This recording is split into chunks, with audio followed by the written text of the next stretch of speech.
რკინიგზელთა აქცია გრძელდება ბათუმის, ზესტაფონის, ხაშურისა და თბილისის სალოკომოტივო დეპოს სატვირთო ხაზი უკვე მეოთხე დღეა პარალიზებულია.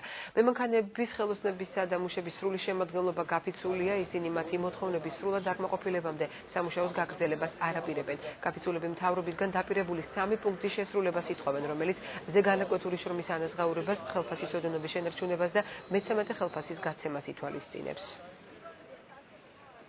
ჩვენი მოთხოვნა არის პირველ რიგში, რაც დაგვირდნენ ერთი წლიდან ხელისუფლებამ, რომელიც არის სასამართლოდან მოგებული და პირველ რიგში მაგი მოთხოვნითაა ხალხი გამოსული. ჩვენ იძულებული გავხადენ, იმიტომ რომ მოვედით აქ დაგვირდნენ ხელისუფლებამ და არ შესრულდა არც ერთი პუნქტი. გაჩერებულია ლიანდაგის მონტიორი, ძალიან საქართველოს მასშტაბით, გაჩერებულია დეპოები, გაჩერებულია მემანქანები და იძულებული ვართ, რომ გამოსული ვართ აქ და ახლა დააკმაყოფილებენ ჩვენ მოთხოვნებს, ჩვენ არ დავიშლებით მანამდე. მინდა საზოგადოებას უთხრა, რომ ეს ადამიანები უკვე მე რამდენი დღეა გაფიცულები არიან და მათი მოთხოვნა აბსოლუტურად სამართლიანია.